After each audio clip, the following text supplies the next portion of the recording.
everybody, and welcome back to another episode here on the Sticks and Bones podcast with your ghost host, Chelsea and Tenn. Hi, Tenn. How are you? I am good. The sun is shining, the tank is clean, and we are talking about probably a podcast that has been in the making for we're on our third season, so 3 years now.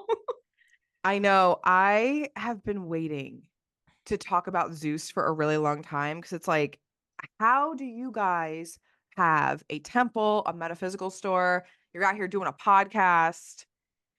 How come we haven't talked about the King of the Gods yet? And we have mentioned him in several episodes, especially in the Wrath of Hades and Persephone. Zeus made an appearance there, but he truly needed his own episode today because, Yeah. he's King of the While Gods. while he has all of his fingers in all of the pots, we just needed a specific Zeus daddy or zaddy episode today.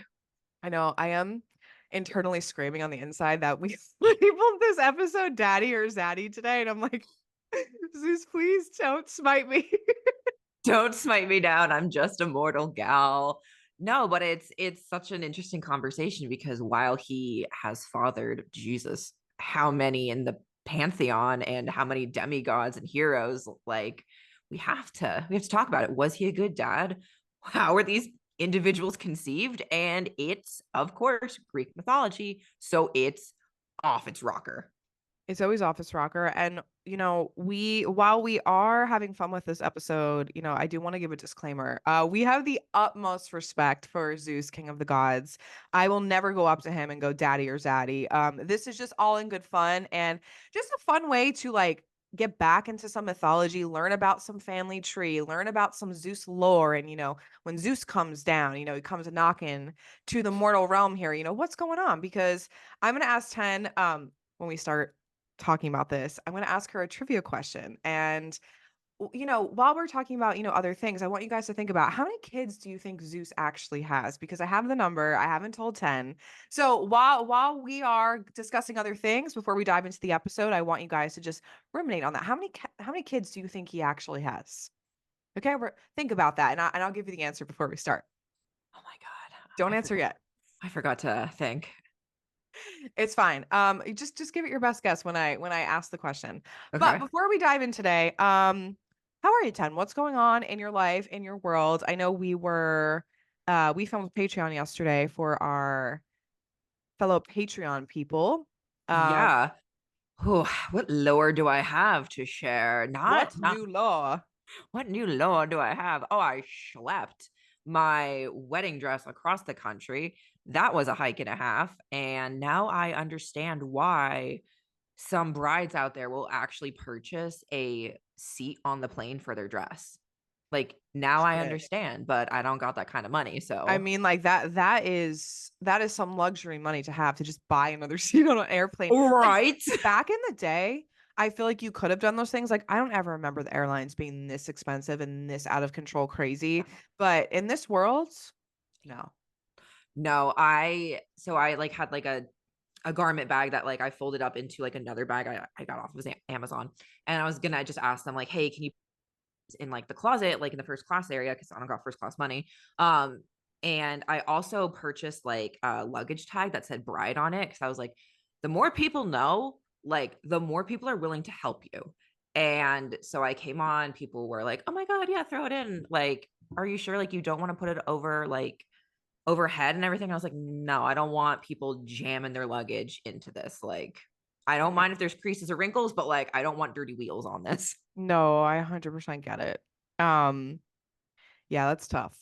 Tough But times. we did it, and I'm like, damn, people really do buy seats out there. So whew, I maybe I'll do that for the wedding. I don't know. I think we're just gonna fly like Frontier down, but I'm like, oh my God, I thought that was probably stressful and more hard to do than like get into college. I would cry, and I know we've talked about our airplane woes on the podcast before. We've talked about our grievances with the airport and traveling, and it's like I have to have everything done a certain way when I'm going to travel. Mm-hmm. First of all, offerings are left to Hermes Yep. before I do anything. Um, Correct. Did that. did I ever talk about, I might have like at a really early podcast episode. I left offerings for Hermes one time, and on my flight back from, I think I was in Mexico. I had a whole row to myself, and I was the only person that did on the plane. The 2 people that had to sit next to me were gone, and my friends were looking at me like, "How did you get a whole seat to myself?" And I was laughing in my head because I was like, "I know how." I Hermes, the god of travel. know. We're gonna talk about him today because he is a child of Zeus, but shout out Hermes. Shout out Hermes. Oh, you bet. I was leaving my offerings to and fro. And I always do. on the way there, there was the middle seat was open. So Mhm. thank you. And it was a straight shot. And on the way back, the second flight after my layover in Phoenix from San Diego, so like that's like a 30-minute flight. Like honestly, the layover is longer than the flight itself. And from Phoenix to Philly, I ended up getting like upgraded to like main cabin extended. And I was just like, oh, this is the closest I'm ever getting to first class, man. This is it. I know. Also on that flight too, I forgot. You know how, like, sometimes you go into airports and they don't have, like, the self check-in and you have to Yes. wait on the line, which Yep. usually sometimes you have to do for international flights. Like, Yeah, you sometimes you do. can't self check in. I'll never forget, there was a huge line, and I get to the airport really early. hmm There was a huge line. And, all of a sudden, some airport like, employee came up to me and he was like, "Ma'am, I'm about to open a line over here if you wanna come." And I was the first person on the line. I got to check my luggage. I was able to get my, like, coffee, and I was like, hmm "This is all Hermes." And then that was the same flight where I got the seat to myself, and I was like, I feel like a pampered princess, like a passenger princess. This is passenger princess energy. The only thing I wish, and I don't know if there is any sort of offering or votive to give to help move people through TSA. I know, and we've talked about that, like, it's the worst. It's the As soon worst. as I get in line for TSA, shoes come off, laptop out of backpack, in my hand, everything bigger than a cell phone, ready to go in its own bin. I am prepped. I am ready. Yeah, TSA is abysmal. But what I wanted to add was Hermes is for the girls. So if you're ever traveling and you have like a travel to go, you can leave him an offering and ask for protection for a smooth travel. I know, like I said, I think we have told these stories before on Sticks and Bones, but it's always a good reminder because like anytime I'm hmm going somewhere, that's the first thing I do is like, excuse hmm me. Excuse, Excuse me, I need to leave an offering. excuse. Excuse me. Oh my god. When I was gone, Kevin was like, "Oh, I put your like plate of offerings like over here." And then I was on the phone with him and Iro knocked everything out. And I was like, "Pick it up." I have to travel. I'm not done traveling. No, I get it. Well, I have how are you, Chelsea? Oh, I'm good. Oh, how are you, Chelsea? I just literally blacked out. I I know was you just did. like sitting I was here. taking over for you. Tom to I Tom. always kind of like hate when I'm like, "Oh, I'm good." But what was I gonna say? I told Patreon this, and I think my own Patreon. I'm going on a haunted camping trip in 2 weeks hmm with my godson, with a 7-year-old. So Oh, I don't think you told our Patreon about that. You I told didn't. me. I can't remember, dude. There's so many places where we're creating content. And I'm like, who did I tell about this? You just told me, and I I just didn't told tell you. anybody else. Okay, so I'm gonna be obviously vlogging it for my own Patreon, and obviously I'll be posting social media. But my cousin, she texted me, and she was like, "Hey, do you want to go camping?" And it's haunted. And now normally my ass would say no to camping because I am a princess. I don't do camping. I'm sorry. I'm not a nature girl. I might be a witch. I might be spiritual. This, and the third. I don't do camping. I used to do it when I was a Girl Scout. I won't do it again. We served our time camping. Yeah, I've served my time in Azkaban. I don't enjoy huge spiders, crickets, mosquitoes. The only good thing about it maybe is the s'mores, you know? Yeah, I'm I not went even that big of kayaking s'mores. once. I saw a snake cross the water. I'm good. Like I'm good on that. I'm just it's too hot. So, I was like, do I do this? And I'm like, well, she told me it was haunted and she really wanted me to come and she gave me the name of the campsite. I haven't looked it up. I'm going to Mhm. Jenny Jump in Hope, New Jersey, and apparently it's a really haunted campsite. I sent it to my dad and he was like, you have to go. Like I'm not going to tell you what's going on. I had him investigate it. So Uh-huh. I'm going with Joseph, who I talk about here on the podcast often, my little godson, and my cousin, and we're staying in like a massive tent together. And it's like, what's going to happen to me? I don't know. You lost me at camping, but you got me back with haunted. I'm like, yeah, I was like, oh shit, I have to go, right? Like, I am not a ghost host if I deny this camping trip. You got to bring a flashlight and hold it under your chin and speak spooky stories. I know, but I'm actually scared, Ten. Like like what's gonna Why? happen? Because we live in North America. Do you know what's out there in those woods? Is it next to Appalachia? Dude, you gotta look. You gotta look. Like, I'm sorry, Jody and Joseph, but like, if it's near Appalachia, Chelsea ain't going. Girl, no, I'm fleeing the scene. Like, no, No, no, it's not. I don't. It's not. But I don't I'm terrified. know what is the name of it. I'll look. I'll tell you right now. Jenny Jump, Like Jenny spelled. Jump, Jenny Jump campsite in Hope, New Jersey. So yeah, my dad was like, you have to go. It's haunted. And I'm like, I know. I need to go for the lore. I need to report back with my theories and my findings. I need to report back. Yeah. I don't think it is, but I'm too scared. I don't think so either. I I don't think think so either. I'm really bad with the geography of the United States. So listen, don't roast us.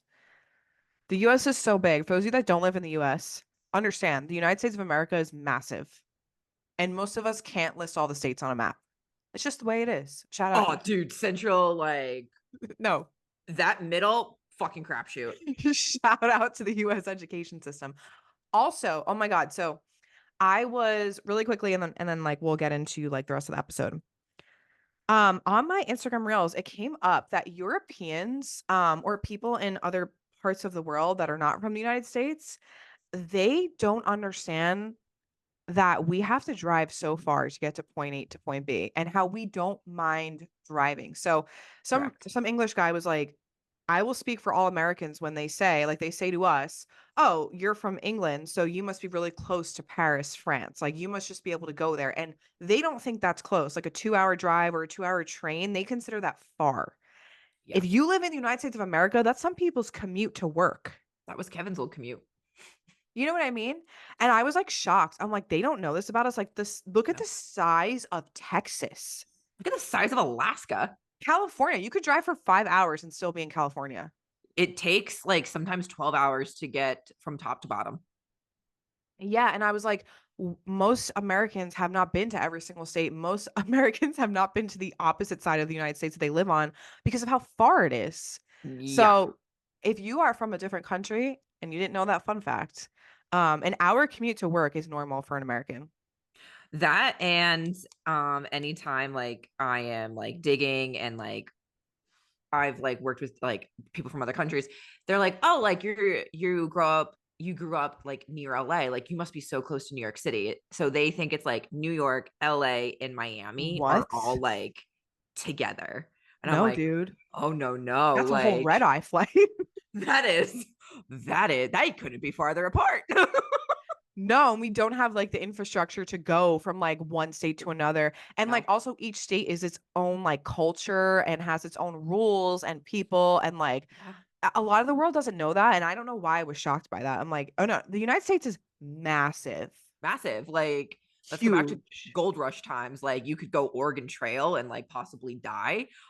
You could go through the Panama Canal and possibly die, or you Yeah. could go all the way around the tip of South America and almost die. So So yeah, it's like pick your luck. You know what I mean? By the way, I used to love that game, Oregon Trail. I I might never actually, played it. oh, 10. I never 10. played it, but I was Good game. fascinated by the Donner Party. Like, I don't know why, but Same, but no, the Oregon Trail is fascinating, and the game is just makes it 10 times better because you actually feel like, wait, do I swim across the this how do you this river? how do you pronounce it? Oregon? It's not Oregon. Oregon. I Oregon Trail. I pronounce things differently. didn't know people said that differently. Oregon I am Trail? just yeah, I've never heard that. I also get corrected for the way I say asks. Ask. How do you say it? I sometimes say like ax, AX. Like I Oh, ask my mom, and then people are like, um, oh yeah, why that do you is a pronounce it that way? And I'm like, oh, I don't know. This is from New Jersey. That's how we say it. oh yeah, I think I'm just so used to it now, like being out here, but yeah, I don't even How do recognize you many say people. Oregon? Oregon. Oregon? Oregon. Oh, I say Oregon. Very funny. Okay, anyway, we need to start the episode today because we could be here all day talking about the United States of America and how our commutes to work are terrible. Yeah. That's why our cars are bigger. So stop making fun of us. If you have to drive 2 hours to work, you drive in a big ass pickup truck to carry your supersized gulp of Sprite. That's what the girls need. Me too. Okay. Me too. Well, before we start today's episode, we have some sponsors. We do have some sponsors. Who sponsored us today, you might be wondering. It's once again Chelsea and Tenn. Congratulations. You get brownie points on the other side of listening to this podcast if you guessed correct.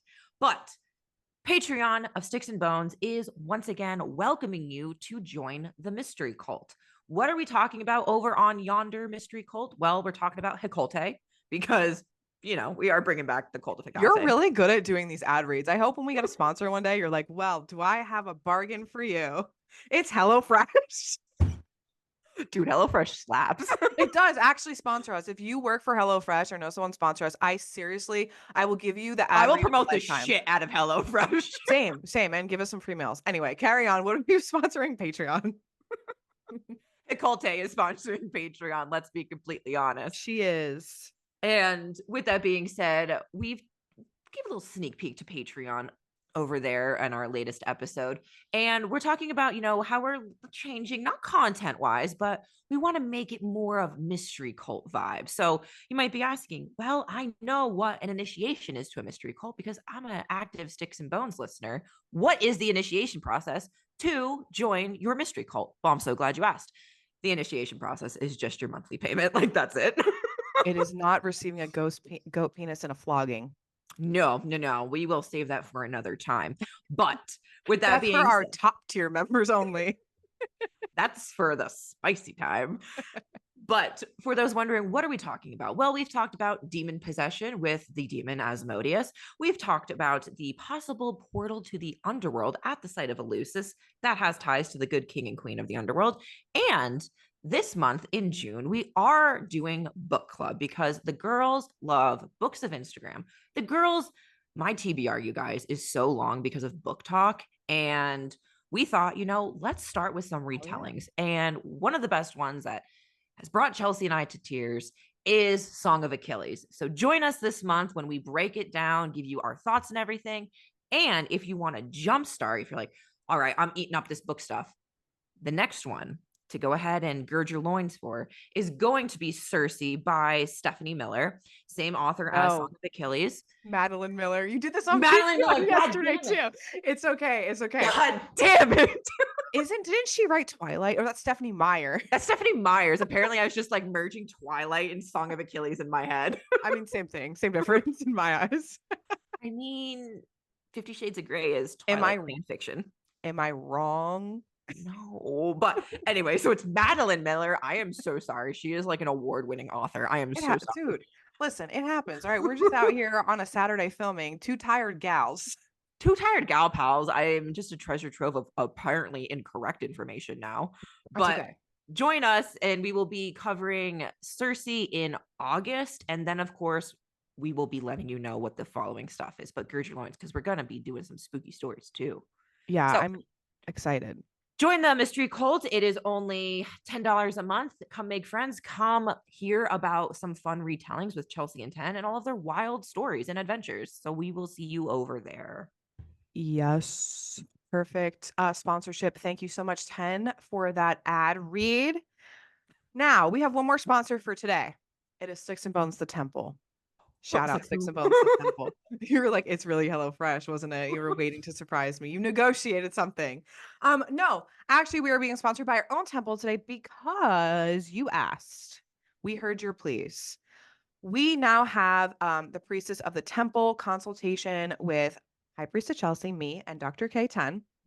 And this we really decided to create because a lot of you have been asking us, I want to book a consultation with you guys, and it's pre-recorded. We don't meet face to face. So for those of you girlies that are constantly working, busy taking care of families, living life, everybody's a girly here at Sticks and Bones. Mm-hmm.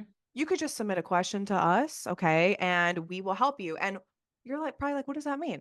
Well, if you're looking for scholarly sources on, maybe you want to know more about Delphi and you want Tenn to actually source some articles for you, some scholarly articles, and summarize it and shoot that back out to you or some references, we Mm-hmm. can do that. We are a temple. That's what we do here. If you are new to Hellenic polytheism and you want to inquire about where you should start or you need some references and resources, we would be happy to put that together for you. So we're now offering that in the temple for those of you that have any questions about references. This is not spiritual guidance, by the way. We do have readings about that, but Oh yeah, anything yeah. to do with mythology, the Greek and Roman gods, we're happy to help you.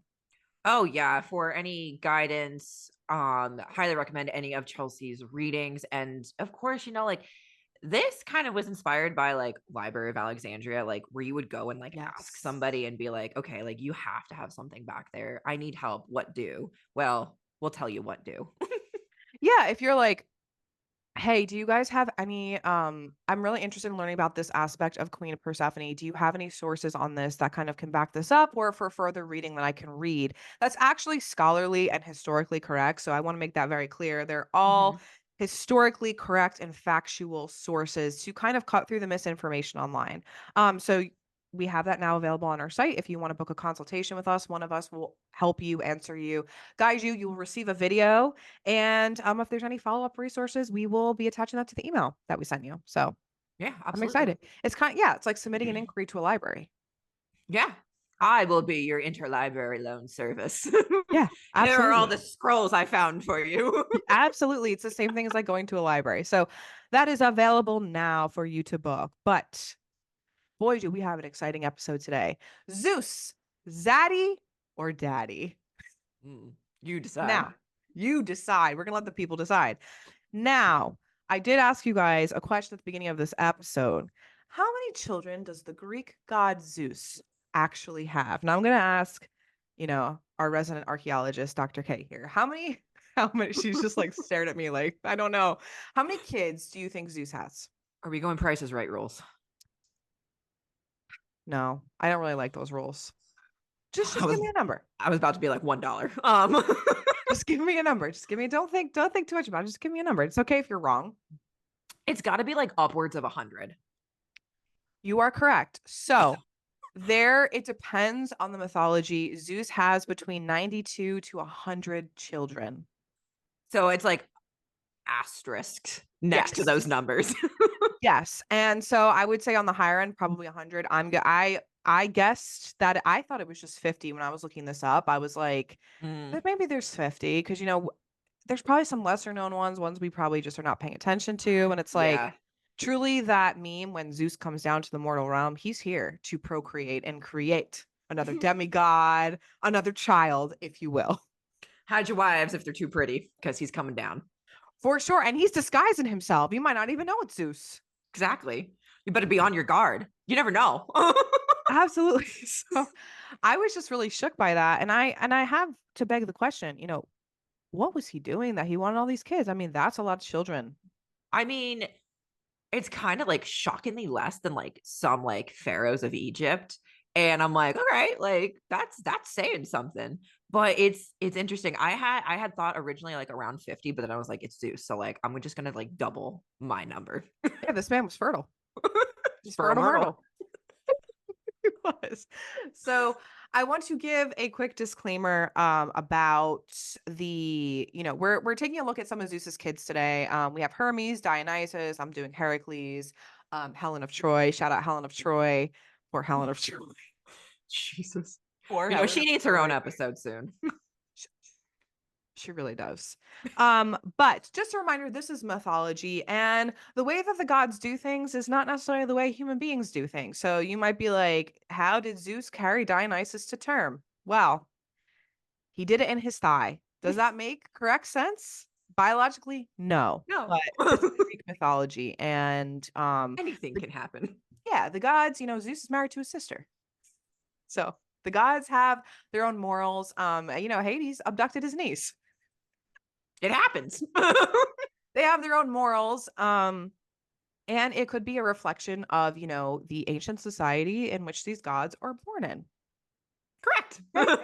Were people marrying their own cousins and uncles, and especially of wealthy families? Yes, they were. Look at any royal family tree. And you Yes. will be. Horrified. Right. So consider them a royal family tree, but they're gods. So we have to remember to not place our own human biases on first of all, mythology. It's freaking mythology. Everyone just stay calm. Okay. It's just not real life. Yeah. And two, like I said, it's a reflection of the ancient society. Were they wrong? Who am I to say? Hmm. Okay, well, I'm gonna go first. So Yeah. I am What are you doing? taking Hermes. So we're gonna be talking about Hermes. Shout out Hermes. For the Shout out girls. Hermes. Hermes is for the girls. Honestly, if you're interested in getting into Hellenic polytheism, honestly recommend starting with Hermes. That's what I did, and boy was it great. So do I have a guy for you? No, it's truly God of the people. Anyway, how was he born? You may ask. So Hermes' Mhm. story actually isn't as interesting as some of the others. So we're going to start off slow. Okay. Hermes obviously is the son and the of the Greek god Zeus and the mountain nymph Maya. Now there are some stories that also say Hera Okay. is also Hermes' mother. Remember, with Greek mythology, there's many different renditions, but I thought the nymph one was a little bit more interesting. Yes. So his mother Maya was a shy goddess who dwelled within a cave on her own, and she didn't want anything to do with the god. She was kind of like an introvert. She was known for being very beautiful and wise, but she just, didn't want to be a part of anything that was going on in the realm of the gods and goddesses. And to be fair, I don't blame her. I get that. This would be me. But Zeus was fascinated by her because she obviously he's like, what's this introvert? She want nothing to do with me and what's going on over here? I'm She's not interested. like other girls. It's kind of like, you're ignoring like the really popular guy at school and you're really not interested in him. It kind of reminds me of Belle and Gaston, you know what I mean? There's no pictures. How do you read? And so basically what happens, along came Zeus Yeah. and he entered her cave one night and he lied with her. And that's all we know. I don't know if she was like, "Hey, what's up?" But so this nymph Maya gave birth to Hermes in a mountain cave, and then Oh, she fell asleep exhausted after giving birth. I don't blame her. I feel like I really like her. I'm like, this is probably me. I'm tired. Leave me alone. I just gave birth. I'm falling asleep. Yeah. Where's the dad? Come So get your son. this starts the infamous story of Hermes then sneaks away and he steals some cattle from the god of Apollo, which is one of my favorite Greek myths of all time. And maybe we'll talk about it on the podcast, but that's where we leave Hermes. Okay. He was born and then he immediately sneaks away like the trickster he is. So, who is Hermes? Hermes is notable for being the god of the people, really. He's a Mhm. god of thieves, those that like to gamble. He's also known for being the god of herds, trade, perils. He's a psychopomp. He goes in between Mount Olympus, the underworld, and he's known for being the fastest of all the gods, which leads him to having one of the most important jobs, which is being a messenger. Mhm. He carries messages from one god to another because he's so fast. And when I was doing some research, Hermes doesn't really have much crazy mythology with Zeus. He has crazy mythology with other people. He's always getting Yeah. involved in things. But I couldn't find anything notable of like Hera came after him, Zeus did something crazy. So Mhm. I would say that Zeus was really a dad here. I find that he favors Hermes a little bit because he is a messenger to the gods. It does play an important role within Mhm. their ecosystem. But I Yeah. don't think he's a zaddy at this moment. I think he's just being a dad. I think it's pretty good. He's just kind of like, okay, keep you in line. Don't seem pretty bad. I don't have to save your ass from anything right now. Yeah, And you're welcome to Mount Olympus. Happy to have 100%. you. There was no crazy lore, no crazy outbursts with Hera. Like I said, there's some myths where Hermes' mother is Hera, so that's also valid as well. But there's nothing really going on here. It's just And peace. maybe with the aspect of the nymph, Hera maybe didn't feel threatened because, Hermes is Hermes and maybe he wasn't, trying to vie for like potential power as like being the offspring of Zeus that like other children might have, especially if they're going against Hera's own children. So maybe she was like, Hermes ain't a threat. No, and like it seems like he very much just falls in line with his job of, Hmm. he's very cunning, he's a trickster, but also he has an important role. And I think that was just kind of enough for him where he's like, I'm messenger to the gods. That's what I do. He's not Yeah, trying to be a king of the gods, he just is. love that. That's it. So that was the first one. They get crazier. So do you agree with me, daddy or zaddy? On this one, I will, my arrow's pointing a little bit more towards daddy. Daddy as well, right? Okay. And you're probably like, what qualifies daddy or zaddy? Daddy is like he's being a good father. Zaddy is like he came down here, he procreated with someone, and he said, you know what, ain't my problem no more. What you gonna do? I got 100 of these kids. I can't keep them all in line. But we had fun. We did have fun. Anyway, your turn. All right. I'm trying to think because I'm like, oh, that was kind of like a slow burn start. So I'm like, do I just go like fucking wild? Well, my next one's wild. So yeah, I have Dionysus, Helen of Troy, and Heracles. So All right. I'll start with Apollo, Hermes and Apollo. yeah, brothers. So his birth story is, kind of insane. So Apollo is the younger twin brother of Artemis, and Artemis is technically the older twin. And fun fact, she actually helped deliver her brother, which actually is why she has ties to childbirth, even though she is a maiden goddess. But Mm-hmm. very, very interesting. So his mother is Leto, and this is really interesting because she is technically sometimes called the Titaness and other times not. And then in some myths, she is said to have been a wife of Zeus prior to Zeus having Hera as a wife. So some sources say she was an earlier wife. Some say it was just like a tryst and an affair. Unclear. What we do know, we don't know how they got there, but we do Mm-hmm. know the result, which is she became pregnant with Zeus's offspring. And with this, Hera, no matter when, pursues her relentlessly and is making it hard for her to give birth. Like, she is 9 months. She is trying to find an area to give birth.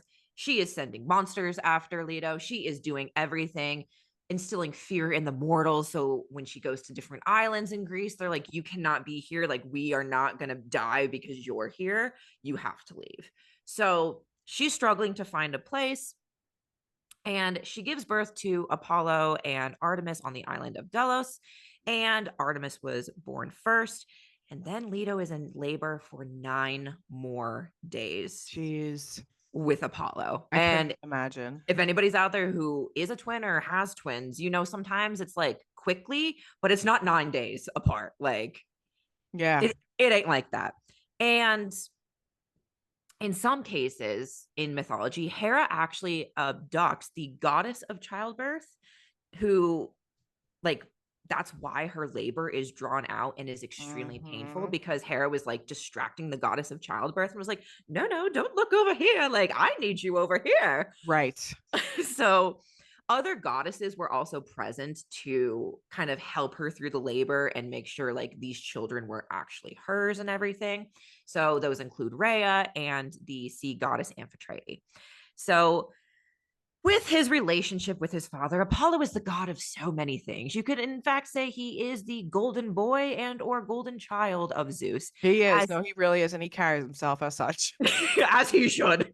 Yep. And this is because it's said that Zeus crowns Apollo in gold. And like Hermes, he is also the god of the people. He's the god of so many things. And it's kind of weird, but I would almost compare Apollo to almost like the all American son who is impeccable at archery. Growing up, he makes his father proud due to his incredible skills and talents that Zeus is like showing off. Here's my boy. Like, look at my boy. He's growing up so strong, just like Yeah. his papa. Like, Yes. No, it's extremely proud of Apollo. I get that 100%. Like, and it's crazy because Apollo shows off against his other half siblings. He beats Ares in a wrestling contest, showing that he is stronger in one instance. He beats Hermes in a race. So Zeus is like, all right, golden boy, here you go. But Apollo also goes through like a weird angsty teen phase. He's an adult, but like it's that teenage angst. And it's not just a phase. And this comes from the fact that when Apollo becomes a father to Asclepius, Asclepius is so good at healing, he can bring the dead back to life. That's a big no no for Papa Zeus. So Papa Zeus kills Asclepius. Apollo's like, you just killed my son. So he kills the Cyclops that makes Zeus's lightning bolts. And Zeus is ready to throw his own son into Tartarus for a timeout. no. To the point where his mother comes in and is like, hear me out. Maybe not Tartarus. Maybe not. He goes right for the jugular juice. He literally is like, Hades, take care of this. Send Thanatos. They're coming to I'm sending them to their uncle in the underworld. That's where now you're gonna get punished. It's kind of like a family. Like it's like now you're going to Hades. You're going to Hades and Persephone, and they're gonna straighten you out. That's the military camp. Good luck over there because they got Tartarus. And so his mother's like, whoa, whoa, whoa, whoa, whoa, whoa, whoa, whoa, whoa. And it's like, how about we make him live for a year as a mortal? So Zeus settles and he doesn't have to go to Tartarus. But I'm like, wow. Like, Yeah, man. so is he a good dad? I'm a little bit more inclined to say daddy because this seems to be a realistic father and son kind of relationship. Like you love them, but when they go against you or they just do stupid shit, like you want to parent them, you want to be there and course correct them. Like I'm not saying throwing your son in Tartarus is going to change it or be good, but like I feel like a lot of parents can kind of be like, okay, if a child acts out, here's how I'm going to course correct. You know, here's their actions, here's their consequences kind of deal. So I'm like, I could see daddy. And if I'm sorry, if Zeus is king, Apollo is literally being groomed to be his like prince, Yeah. being his right hand. And I think it's really interesting because Zeus being all powerful and law and order and everything, Apollo complements him beautifully as being more creative, artistic. So they're two halves of whole of power itself, which is beautiful. So I think he's daddy because he also really favors Apollo. I definitely think he's daddy in this instance because like I'm gonna go into Dionysus after you, and I'm like, Apollo just seems the one that got like the best of Zeus, you know what I mean? Of like, this is my boy type energy. Like the Zeus that you see in Hercules almost. That is when I'm saying daddy, that is what I'm thinking of Zeus. That's like, I am Zeus and I am proud of you, like that type of energy. But will Um, also grab you if you act up and ready to punish you because he knows you can do better. And you represent him. So he's like, no, you're going to your uncle, you're going to Tartarus. Yeah, I mean, like it's funny because it's very reminiscent of like my own family of like how I told you my Italian family is very close and we all have the authority when kids are born. We all are able to parent the children. So it's like Mm. when my godson isn't was acting up, my cousin will tell, she'll be like, I'm telling, so my mom's name is Kelly. She's like, I'm telling Aunt Kelly what you did. So when he comes to my house, my mom goes up to him and she goes, what did you do? You were being fresh to your mom. And she's Mm-hmm. like, well, now you can't go in my pool. And it's like kind of like a family effort. Like that's Joe's Tartarus is not being able to swim in the pool. That's But his Tartarus. like if Apollo has to, I don't know why he would be in the underworld, but like he has to go down, like his half sibling Persephone is like, what did you do to dad? What did Yes, you do to dad? seriously. And then I'm Hades is queen. What just did you do like, to dad? why are you? I don't even want you here. Like, why are we here? Now I have to take care of it. So yeah, I'm gonna go more on like the daddy end of like it's a family affair. His son was acting out, and Zeus needs those thunderbolts because then he's unprotected. So Yeah, but like maybe don't kill your grandson. Like maybe that yeah, was a little like steep. that was pretty crazy. Like nuts. Um, Who my do you got next? Okay, I have Dionysus, and this episode is also brought to you by the Dionysus candle from Six of Bones Temple. No, I lit this because I I was love like, I'm that. talking about Dionysus today. The girls, Dionysus, listen, he's wearing some leopard print in the image that we have on his candle. So, as a girly from New Jersey, I always call him a New Jersey girly pop myself, where it's like, we're just two girls in leopard print. He's got his Thersis, he's got his leopard print, he's ready to party. He is the party. He is the party. Party don't Anyway, stop till I walk in. the party didn't start though when Dionysus was born. He actually at Oh, every turn was being murdered. And so, you it's know not a what? good If that time. that was me, I would just live life on the edge too at the end. Like so Dionysus. So Dionysus is a son of Zeus and the princess Semele of Thebes during the course of how did they conceive? Let me get there. Zeus fell in love with her because she sacrificed a bull on his altar that she had, Oh. and he thought she was very beautiful and pretty, and he came down and they procreated, and along comes Dionysus. Mm-hmm. So during the course of her pregnancy, Hera tricked Semele into asking Zeus to appear to her before her in his full glory. So we've talked about this, seeing a god in their full actual form Mm-hmm. results in them having to kill you. So, bound by oath, the god was forced to comply, and she was consumed by the heat of his lightning bolts. Yeah. So, his mother gets incinerated. Zeus recovered their, and she's pregnant with Dionysus. Zeus recovered their unborn child from her body, and he sewed Dionysus up in his own thigh and carried him to term. Love that. Love Did you that. see that thumbs up that came up? Dionysus was like, hell yeah, that was me. That was me. So Zeus carried him to term. So you're probably thinking, oh yeah, this might be some daddy energy. He is the father. He is birthing He is Dionysus. papa. No, Hera. And I know we're kind of giving Hera a lot of crap here in her mythology, but remember they are like a royal family. Yeah. And what happens in Game of Thrones when bastards are born? They have to be killed. Have to be killed. They're a threat to the crown. They're a threat to the crown. So, I get it. After he's born, Hera learns of her husband's infidelity. And long story short, she orders the Titans to tear Dionysus to shreds. And they do. Rhea, which is Hera's mom, by the way, was able to Yes. sew him together and brings him back to life. And I find interesting with Dionysus when you look at him and his mythology, he's kind of really outcasted, like off to the side. He He's is. really doing his own thing. And I Mhm. feel like he really is like the black sheep of the family of, yeah, I am a god and my father is Zeus, but he kind of creates like his own mystery cult, his own sense of way. He kind of paves his own path and he's not really heavily involved in a lot of the things that the Greek gods are. He's doing his own thing. He's cultivating a following, a worship, and He really is. Like yeah, he's kind of like off to this. he's considered like a latecomer in mythology. And Yes. he, Hephaestus, like these are the black sheep because Dionysus doesn't conform normally. He was in some cases raised in the East. So he's coming with, different aspects and pomp and circumstance. Hephaestus is said to have some deformity. So he's casted out. So it's like, it's very, very interesting. Yeah, he was kind of like the child that was sent to study abroad. You know what I mean? They come back like a different person and they're like, yeah, you guys are very uncultured. Like, what is going on here? I've been to Europe. I've been to Europe. It's so funny. Some of my friends that studied abroad, like when they came back, that's all they talked about was how they were Italians do it this way, and Italians do it that way. And we're like, we get it. We get it. You had a The hell up. cappuccino. Got the hell up. Italians wear their jeans like this. And I'm like, I'm American. Okay. That's what he kind of reminds me of. He's more like cultured and he's doing things differently.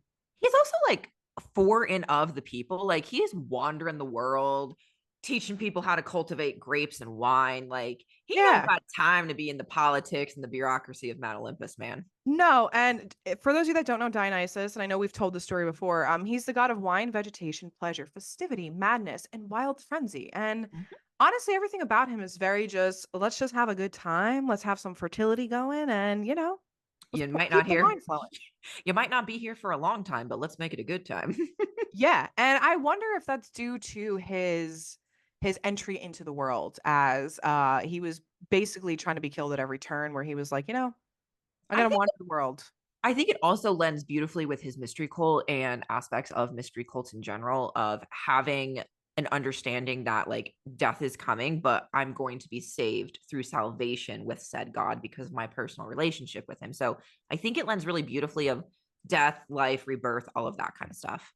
Yes. So I'm gonna say, I don't think Zeus was a good father to Dionysus. I think where he was he carried him to term. So I kind of have daddy and zaddy here because he did birth him. But I think after he birthed Zeus, he really kind of let Hera go after him. And it's like, what was the point of carrying your child to term? Like, where was that motherly instinct inside of you of protecting your kid? You birthed him. So and Yeah. also he was so enamored by I think he just wanted a good time with Semele because he let her die too. I mean, I know he was bound by oath, but it's like you're king of the gods. No better. There should have been a loophole, You know better. Yeah, I would say daddy for the part that he birthed his son, which is pretty cool. But, Yes. when he's trying to move him to different places to escape Hera, like at some point, you got to be like, Hera, you can't do this to my boy. Yeah, she So, has to listen to you. She's your wife. So and you are technically ranked higher than her as king of the gods. So, rather than like maybe not like continue to move your son to like different hiding places, why not just be like, you can't do this? So I would say daddy until you birthed him, and Yeah. then all zaddy. Yeah, it kind of just like, and I don't think from what I can see, it's not like Apollo who is so beloved. It's like I said, Dionysus really is the black sheep. And I wonder if that's why I resonate with him so much. Like I truly love Dionysus and his myth and his story, especially with Ariadne, which is another book we're gonna read. He is so underrated and no one talks about him enough. Where it's like, if you are someone that maybe feels like an outcast, like Dionysus might be the god that you want to worship or go to because he does his own thing. He's kind of like whatever. See Like y'all while Apollo is for the people, he's for the higher elites. higher classes of people. But now we know Dionysus is why. just raking them all in. Like Dionysus is like, you like wine, you want festivity, you want to be saved in the afterlife. But How now we know are you? why. Like we mentioned that in the episode previously with Apollo only talking to those of higher status. Do you see how Zeus views his son, how he is in this pantheon? It's like this is why the myths are important because you could get a better perception of like who you might be drawn to more. But And anyway, yeah, no. that's what I have for Dionysus. Okay. I'm coming at you with Athena. Oh man, yeah, there's nothing like Athena with Zeus. So this is like the OG daddy's girl. hmm And of course, long ago, before the second generation of Olympian gods came about, of course, we have the primordials, the Titans, and the six children of Kronos, who are considered kind of like the OG Olympians.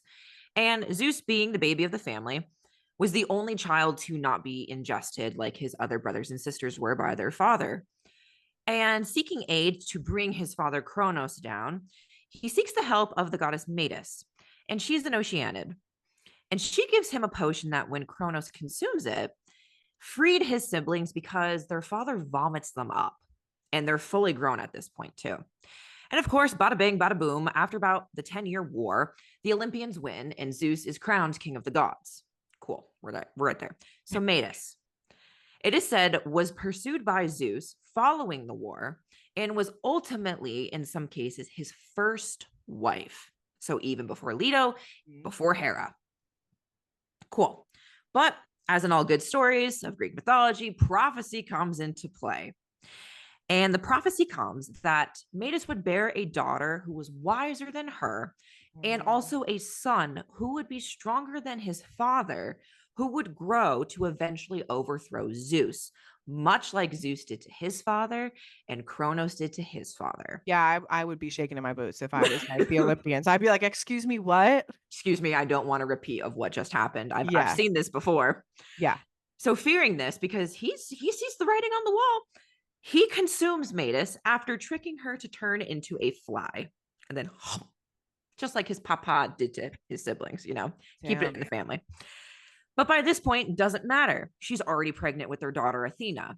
And while she was consumed by Zeus, Metis crafts armor because she is goddess of wisdom. Like, she's the OG advisor goddess. She crafts armor for her daughter. She crafts helmets and spears and weapons for her. And she raises Athena, bears her, and raises her in Zeus's head. So she Crazy. begins, as Athena grows up, to bang her spear and shield against the inside of his head. Metis is like, you know what? Cause your father a headache. Let's go. Let's show him what's really going on. And she's banging these together like drums that cause the worst headache for Papa Zeus. Like, we all imagine it. I don't know if any of you guys out there have kids who play instruments and you're like, wow, I got a headache. This Yes. headache not going away. And when you have a headache or a migraine for a few days, you're ready to like do whatever it takes just to like relieve the pressure. So, seeking this kind of relief, he turns to Hephaestus to basically crack his skull open, which I too wish to happen when I have like a killer migraine. So, like, I understand. Yeah, I get that. I get that. And out comes Athena. She comes out and is said to have been born with a war cry. And at that point, Zeus is like, oh my God, my daughter. Like, I'm so proud of her. This is daddy's girl. he is just proud father, like, that's my girl kind of deal. She's fully grown, comes out in full armor.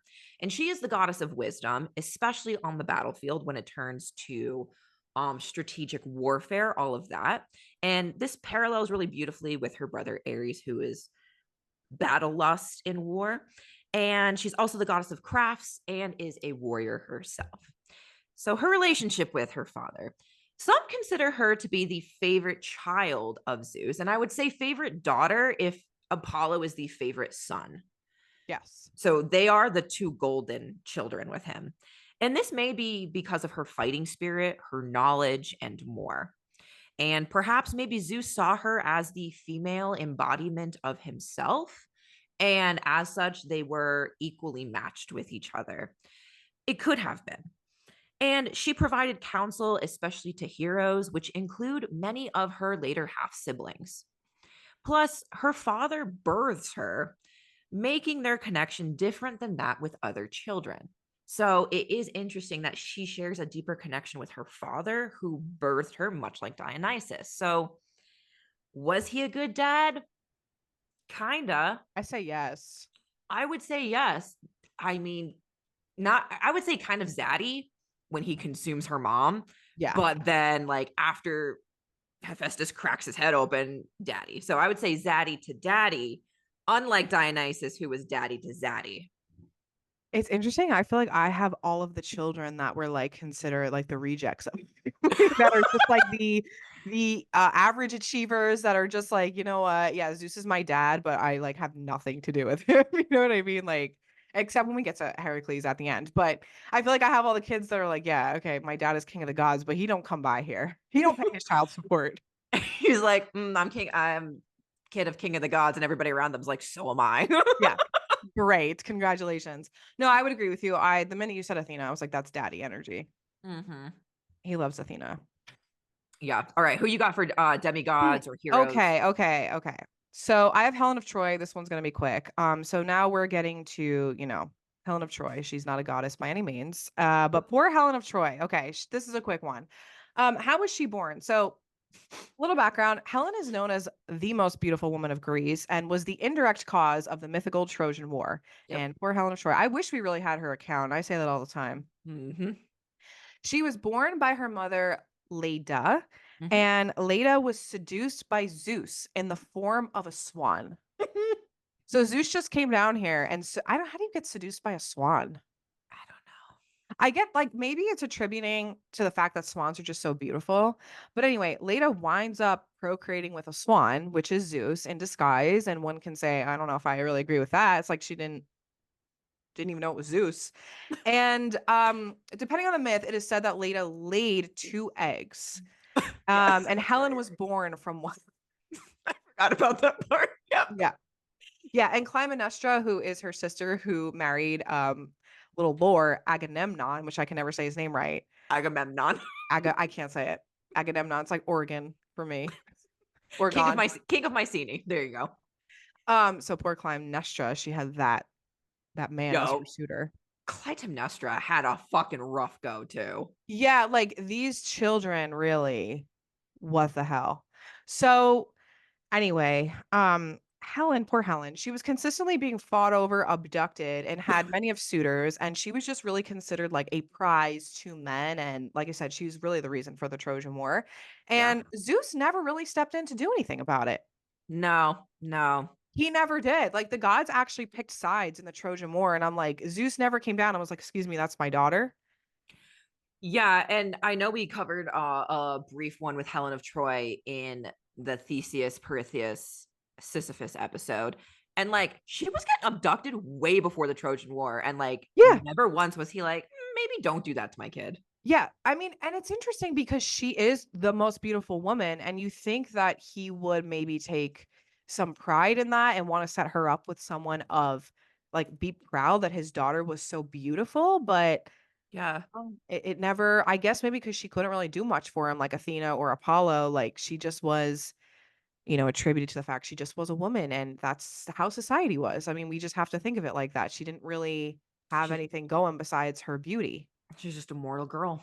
Yeah, that she had to get married in order to mean something. So I have him listed as Zaddy here because he really came down as a swan, seduced her mother, and said, "Peace, I'm Yeah. out." I would say Zaddy. Sorry. Sorry, Helena Troy. You deserve better. Sorry, Helen of Troy. Women deserve better in this time period. That's all I'm gonna say. Hera deserves better. How about that? Jeez. Come get Oh, your husband.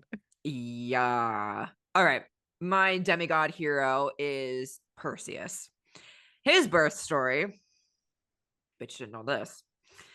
So, setting the scene, he is technically older than Heracles in Greek mythology. So, like when you're thinking of heroes, Heracles is technically like a few generations after Perseus.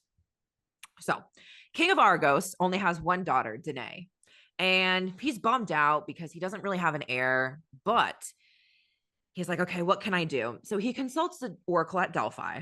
And once again, prophecy comes out that she's going to bear a son, but said son is ultimately going to kill him.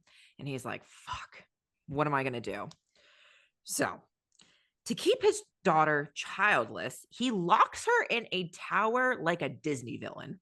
And this really doesn't stop the gods. Nothing stops the gods. You could lock your doors, doesn't fucking matter. Zeus, in all of his glory, comes down to her and they have relations in the form of none other than a golden shower. And, you know, I think that's where the term golden shower comes from. I don't know. I wasn't in the room where it happened. So No. keep your secrets. So she becomes pregnant, and her father, not wanting to wait out to see if the prophecy is gonna become right, and not wanting to anger the Furies for committing filicide, which is the father killing his child, or parricide, which is the killing of a close relative, i.e., his grandchild, he puts them in a wooden coffin and yeets them into the ocean and says, I wipe my hands of this. I'm done. And because the ocean is Poseidon's domain, Zeus actually runs to his brother Poseidon and pleads with him to calm the seas so that he can rescue them.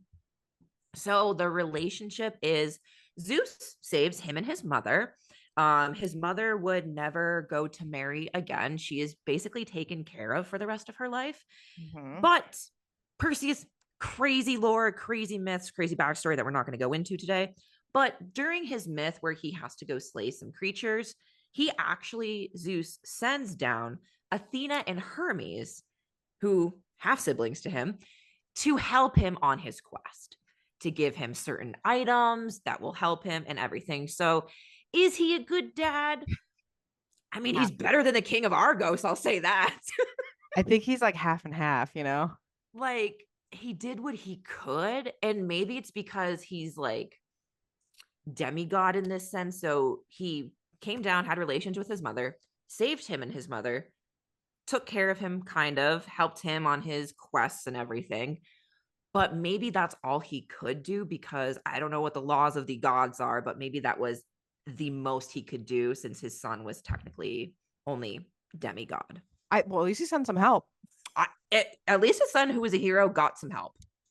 Yeah, for sure. I would say daddy in that sense, because once again, the gods don't always get involved in mortal affairs. And unfortunately, he's just a demigod. So it's like, how much more? You don't have full status. So I would say daddy, because he did the most for his mortal son. I will also say too, because I'm going to be doing Heracles, and this is the last one. I feel like when he really treasures a demigod, Hera tends to go after them more. Yeah.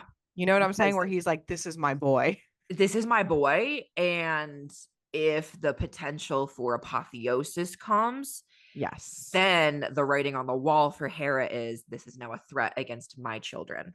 Right. So. And with that, we move to our last victim of Zeus's kids, or Heracles. Oof, what a rough Heracles. This is a very condensed version of the story of Heracles. So what I found fascinating about this, and me and Tenn laughed about it, is how was Heracles born? So Zeus fell in love with Alcmene. Is that how you say her name? Alcmene? I think so. Alcmene. Alcmene, yeah. Alcmene, maybe that's it. Which is Heracles' mom. Zeus falls in love with her because she's very beautiful.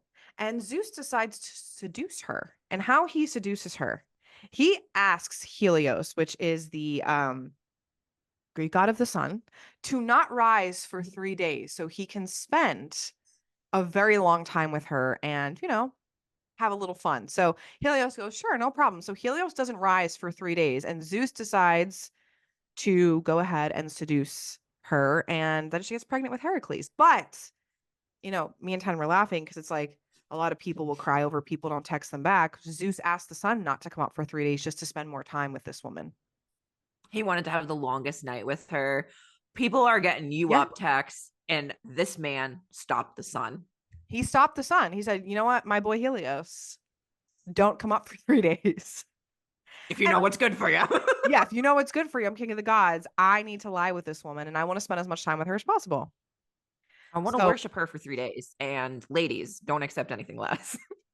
yes. So she gets pregnant with Heracles, obviously gives birth to him from every moment that Heracles is born. And this is how we find out he has super strength. Hera is sending snakes into his cradle to try to kill him. And then that's how they find out he has super strength because he obliterates the snakes in the cradle, obliterates them. Yeah, he And then does. Zeus is like, that's my boy. He's like, wow, look at this. So Heracles is always a constant reminder of Zeus's infidelity. And he starts to really make a name for himself with his superhuman strength. And like I said, Hera was really mad with jealousy. So she's always trying to kill Heracles. And, we all know the story. He gets sent on some quests to do some really crazy things in order to reach apotheosis to have a seat on Mount Olympus. And where was I? Oh, so one thing Hera did that was like really crazy, and Zeus didn't even stop, was Hera was so mad with jealousy. She tried to kill Heracles, and she even struck madness upon him. And at one point, he actually killed his wife and his whole family. Yep. And I say to Zeus, once again, I know Heracles is a demigod, but at what point do you not step in? At what point do you not step in? But what's interesting, and maybe I don't know if this will change anybody's viewpoint, but in Heracles's lore, he would eventually marry Zeus and Hera's daughter Hebe, who is like the chief cupbearer. She's also very youthful. So they get married and have children together. So like he does marry a full goddess eventually. So like what happened to Hera? Like was she just like, okay, well now you're married to my daughter, so like you're okay in my book. I don't know. I don't know. I don't know. But depending on the myth, there's once again very different renditions. Heracles does die. Apparently he builds his own pyre and gets sent off to the gods. And Zeus does Yep. honor his son by giving him a place on Mount Olympus, like he always had promised him. So Daddy for fulfilling the oath of like you're gonna sit next to me at my table in Olympus, but like Zaddy for like what you put your son through to get said seat. Zaddy, because he told the son to go down for 3 days so he could spend a night with a woman. I mean, like that's romance. Oh, That's I would say romantic. daddy, that's daddy energy for 3 days and nights to make sure like she was getting pregnant. Yeah, That's Zaddy with a Z. Yes. yes, yes. Daddy. Well, okay, so here's my thing. Heracles always wanted his whole point of doing this was because he wanted to have a seat at the table at Mount Olympus. So Zeus did fulfill his oath at the end. Yeah. So I would say daddy on like the bookends of this myth, Yeah. zaddy for the whole middle. Yeah, he did. He didn't have to, but he did fulfill his promise and he was like, "My boy, now he sits with me at this table with Apollo. My golden children. Apollo, make room. Move Shuffle over, down. superhuman strength." So very interesting. Zeus and I mean, we could have gone on for days about there's so many more kids. There's There's hundreds. so Hundreds. many more kids. Maybe we'll do a part two, but You should. I think it depends. Like some he was daddy and many more zaddy. Now, for its entirety, I'm gonna end with this. Do you think he was a good dad? I think I hate to be this one, but I think it depends. I I think think it so too. depends on full god versus offspring of a mortal. And then even within those, I think it depends again because you got Hermes, who was born of both parents are divine. And he was just kind of like, my boy brought me the newspaper today from the front door. I He's know, so poor speedy. poor Like, Hermes. he's like, that's my boy. He's my speedy boy. Fetch me the news. Yeah. So, like, but then, like, he's just dad of all. So, like, he's got so many kids. Like, I guess we should just be thankful. Like, I don't know. Right. I mean, I feel like we should because they all play an important role and they're some of the gods that we know and love today. It's like they do important things. So it's like, Mhm. he created all these children. They do have purpose here, except, good old Helen of Troy shit. Man, Helen of Troy and Dionysus deserved a better dad. I know, but I feel like Dionysus in his way gave that back to the world when he married Ariadne and like that story. If you really want a love story, Love. can't. He's such a good like I resonate with Dionysus anyway. I'm a stand for Dionysus and Hermes. I I too love mean, Apollo. like, I know, like, we're talking about Zeus and all of his kids and everything, but like, I know everybody loves like Hades and Persephone, but like, Ariadne and Dionysus is No, no. where it is. Let me tell you, I don't love the story of Hades and Persephone. Like, Like, it's not romantic. I think people like the trope. So I'm going off of that premise of like, okay, like we love a good trope, I guess, if you're gonna do like as the king of the gods, and all the kings, he was kind of probably one of the most faithful. So like I get wanting a faithful husband, but like if you want romance, faithfulness, and like truly like from start to finish an adventure, like Dionysus and Ariadne fucking stan. They're like Like they're like Bonnie and Clyde to me. Like they are just like they are two peas in a pod. they are incredible. Like you have Dionysus, who's like respectfully like the frat boy of like the Greek gods, The god of madness, would you say, and frenzy, and he's like so romantic and and caring to his wife. she is probably one of the smartest women in Greek mythology. Like, I mean, unfortunately, she helped kill her brother, but like, whoops. But it's like We'll look it's. past it. I'll allow it, I'll look and, past it. and it's just like them two together, like what they do. It's like stories about romance, like you have to look at it, of course, in different time periods through different points of view and everything. So it's like it really depends on what you're looking for and how you're determining romance and love. No, no, you know what? We're over the Hades and Persephone story. Sorry, just like we're over the pomegranate seeds. If I don't see Dionysus and Ariadne trending on the internet after this, I'm gonna be mad. Yeah, no, he made her a That's crown what of the girls need to stars, talk about. and you too need a crown of stars. So Well, that is the episode of Zeus, the Greek god Zeus, daddy or zaddy. Let us know what you think. What do you think of the Greek god Zeus? We love Zeus here. Shout out to the king of the gods. And it's just a fun way to talk about his kids and his mythology because Greek mythology is kind of funny. Like, we have to laugh. Greek mythology is like funny and whack, and I love it from start to fucking finish. But it's also, I think, a fun way to kind of like learn about Greek mythology and being like, okay, well, can we put this in like modern terms?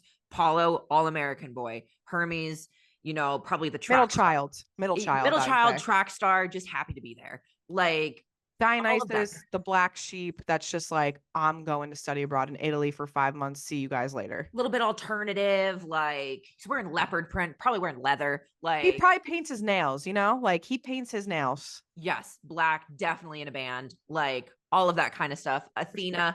Athena has all of the like Nerd. academic awards. Like she is like AP She everything. snitches on you. She's like, Yeah. I'm telling dad. Super smart, like all of the awards, valedictorian, incredibly smart in terms of strategy and battle, like war general, everything like that. But like they all have a place. They do. They do. And we can relate. So shout out to the Greek gods. Shout out Zeus. Thanks for your kids. Thanks for your kids. Thanks, Hera, for not killing some of them. Yeah, you know what's really shocking? I'm surprised she never went after like Persephone, Yeah. right? Because like she's the daughter of Zeus and Demeter. So like, Maybe because it was her sister's daughter. yeah, unless she was like, well, it's not really a threat to the throne because like Demeter's raising her. So like it's no threat against me. But Yeah, really and interesting. I'm sure she must have chuckled when she got kidnapped by Hades and was like, too bad, too bad, But too then sad. but then she's also royalty now, so it's like now she's got to respect her. Too bad, too sad. You got kidnapped by the grump underneath the earth. Too bad, too sad. But she became queen, so you win some, you lose some. It's true. It's true. But anything else you want to add before we close out this episode? No, I don't. I don't have anything else to say. Cool. Well, next time we are getting back on our spooky girl shit and we're talking about shade shenanigans because truly, Shade's are nonstop in the ancient world. So we've got some crazy ghost stories, modern and ancient, coming at you next time here on Sticks and Bones with your ghost host, Chelsea and Tenn. Don't forget to check out all of the new consultations, all of the new stuff in the store. Get your goodies before they're gone. If you want, get a reading from Chelsea and so much more. But in the meantime, we will see you guys next time on Sticks and Bones. Bye. Bye.